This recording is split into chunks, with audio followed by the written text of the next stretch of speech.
تو اگر کوئی چینا جھپٹی کر کے وہ لے لیتا ہے تو پھر بھی اس تک مل گیا، اور اگر کوئی ایک جگہ بیٹھا رہا منتظر رہا کہ میں نے اخلاقی حدوں کو پامال نہیں کرنا، تو بانٹنے والے نے اس کی جھولی میں جا کے وہ ڈبہ رکھ دیا جس میں کھانا تھا، تو دونوں کو کھانا مل گیا۔ جس نے جھپٹ کر چھین کر لیا اس کو بھی مل گیا، اور جو وقار سے اپنی مسند پر بیٹھا رہا اور اس کو بھی پہنچ گیا، دونوں کو مل گیا۔ لیکن ایک کا طریقہ اچھا نہیں اور ایک کے طریقے میں حسن ہے۔ محفل جو کروا رہے ہیں انہوں نے سب کو دینے کے لیے وہ ڈبے تیار کیے تھے، تو جو چھین جھپٹ کے لے گا اسے بھی ملیں گے، جو ویسے بیٹھا رہے گا اس کو بھی ملیں گے۔ اب آدمی کی اپنی کیفیت ہے، اگر وہ بے صبرا ہو جاتا ہے، جلد باز ہو جاتا ہے، غچہ انداز اختیار کر لیتا ہے، تو وہ اپنے مقدر کو حاصل کرنے کے لیے اخلاقی قدریں پامال کر دیتا ہے۔ اسی طرح انسان کے مقدر کا جو بکس تیار ہو گیا ہوا ہے، اللہ نے لکھ دیا ہوا ہے۔ شکم مادر میں جب بچہ تھا 120 دن کا، تو فرشتے نے اس کا رزق بھی لکھ دیا، اس کی عمر بھی لکھ دی، تو وہ لکھا ہوا ہے ہمارے مقدر کا۔ اب اس کو ہم بذریعہ حرام حاصل کرتے ہیں، کسی کا خون نچوڑ کے حاصل کرتے ہیں، کسی کو دکھ دے کے حاصل کرتے ہیں، یا کہ حسن کے ساتھ حاصل کرتے ہیں، یہ ہمیں اختیار دیا گیا ہے۔ تو ہمیں ترغیب شریعت نے یہ دی، حکم یہ دیا کہ حلال اور طیب کھاؤ، یا ایھا الناس کلوا مما فی الارض حلالا طیبا، کہ حلال اور طیب رزق جو ہے وہ کھاؤ۔ اور حضور نبی رحمت صلی اللہ علیہ وسلم نے ارشاد فرمایا، طلب الحلال واجب علی کل مسلم، حلال رزق کا طلب کرنا ہر مسلمان کے اوپر واجب ہے۔ دیتا سب کو اللہ ہے، جانوروں کو بھی اللہ دیتا ہے، لیکن ان کے گھونسلوں میں نہیں ڈالتا۔ جانوروں کو بھی اپنے گھونسلوں سے نکل کر رزق کی تلاش میں نکلنا پڑتا ہے۔ ہمارا رزق بھی مقدر ہے، لیکن اوپر سے آسمان سے ہمارے گھروں میں نہیں پھینکا جاتا، ہمیں بھی تلاش کا حکم ہے۔ طلب رزق حلال یہ اسلام کی ترغیب ہے۔ تو ہم اپنے مقدر کو ڈھونڈنے کے لیے گھر سے نکلیں، لیکن مالک کی ناراضگی سے ہر صورت میں بچنے کی کوشش کریں۔ حضور نبی رحمت شفیع معظم صلی اللہ علیہ وآلہ وسلم نے ارشاد فرمایا، ان اللہ طیب لا یقبل الا طیبا، بے شک اللہ پاک ہے اور پاک کے علاوہ کسی اور کو پسند نہیں کرتا۔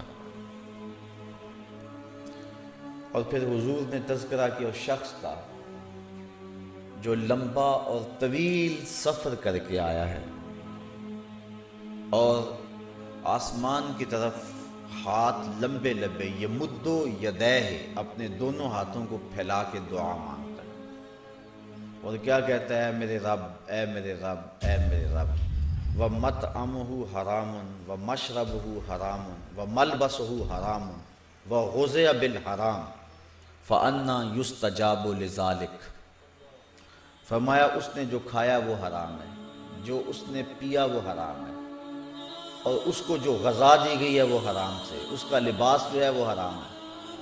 فرمایا حضور نے کہ اس کی دعا کیسے قبول ہوگی؟ تو اگر رزق حرام ہو تو دعائیں قبول نہیں ہوتی، یہ بات ذہن نشین رکھیں۔ ایک صحابی نے حضور سے عرض کی کہ حضور مجھے ارشاد فرمائیں کہ میں کس طرح مستجاب الدعویٰ بن جاؤں، یعنی میری ساری دعائیں میرا رب قبول فرمایا کرے۔ یہ حضرت سعد بن ابی وقاص رضی اللہ تعالی عنہ نے حضور سے سوال کیا کہ حضور اللہ کی بارگاہ میں دعا کریں کہ میں مستجاب الدعوات بن جاؤں۔ حضور نے ارشاد فرمایا، یا سعد اطب مطعمک تکن مستجاب الدعوہ، اے سعد اپنے رزق کو پاک کر لے، اللہ تیری دعائیں کبھی رد نہیں فرمایا کرے گا۔ تو جس کا رزق پاک ہو اس کی دعائیں قبول ہوتی ہیں۔ علماء نے دعاؤں کی قبولیت کے سلسلے میں جو گفتگو کی ہے کہ دعا ہر صورت میں قبول ہوتی ہے، لیکن جس کا رزق پاک نہ ہو اس کی اپنی دعا بھی قبول نہیں ہوتی، اور دوسرا مسلمانوں کی دعاؤں سے اس کا حصہ بھی نکال دیا جاتا ہے۔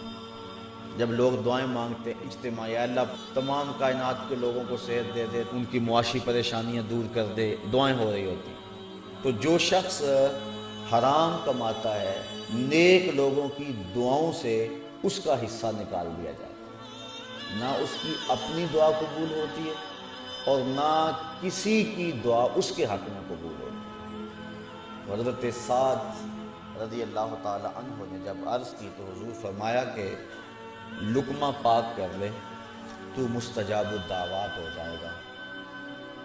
اللہ اکبر۔ فرمایا والذی نفس محمد بیدہ، مجھے قسم ہے اس رب کی کہ محمد کی جان جس کے قبضے میں ہے۔ حضور نے ارشاد فرمایا کہ جب کوئی شخص حرام کا لقمہ اپنے پیٹ میں ڈالتا ہے 40 دن تک اللہ اس کا کوئی عمل قبول نہیں فرماتا، اور فرمایا وہ گوشت جو حرام کی غذا سے پلا کل قیامت کے دن جہنم کی آگ میں ڈال دیا جائے گا۔ اور ایک روایت حضرت ابن عمر رضی اللہ تعالی عنہ سے ہے، فرماتے ہیں کہ من اشترى ثوبا بعشرة دراہم وفیہ درہم من حرام لم یقبل اللہ عز وجل له صلاۃ ما دام علیہ، جس نے 10 درہم کا لباس خریدا، اس کے اندر 1 درہم حرام کا تھا، 9 درہم پیور حلال تھے۔ حضرت ابن عمر کہتے ہیں کہ جب تک وہ لباس اس کے بدن پہ رہے گا اس کی کوئی نماز قبول نہیں ہوگی۔ ثم ادخل اصبعیہ فی اذنیہ، اور پھر ابن عمر نے اپنی دونوں انگلیاں اپنے کانوں میں لے لی اور فرمایا کہ اگر میں نے یہ بات حضور سے نہ سنی ہو تو میں بہرا ہو جاؤں، اگر یہ بات میں نے حضور سے نہ سنی ہو تو میں بہرا ہو جاؤں، میرے کانوں کی شنوائی چھن جائے اگر میں نے یہ حضور سے نہ سنا ہو۔ یہ حضور نے ارشاد فرمایا کہ جو شخص 10 دراہم کا کوئی کپڑا خریدتا ہے، 1 درہم بھی اس میں حرام کا ہے، تو اس کی نماز قبول نہیں ہوتی ہے۔ قرب قیامت کے فتنوں کا تذکرہ کرتے ہوئے حضور نے ارشاد فرمایا کہ قرب قیامت میں معاملات ایسے ہو جائیں گے کہ لوگوں کو مال سے غرض ہوگی، اس سے غرض نہیں ہوگی کہ یہ حلال سے ہے یا یہ حرام سے۔ اور آپ دیکھ لیں جس دور میں آج ہم جی رہے ہیں، ہر بندے کی خواہش ہے کہ دولت اکٹھی کر لو، اس کے ذرائع کیا ہیں اس سے کسی کو غرض نہیں۔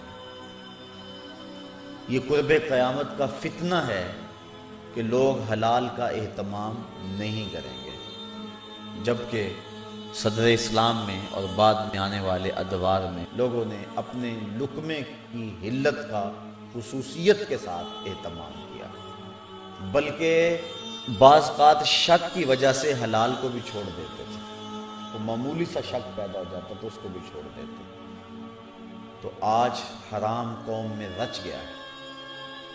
حضرت ابو درداء رضی اللہ تعالی عنہ نماز پڑھتے ہیں فجر کی اور بہت جلد چلے جاتے ہیں۔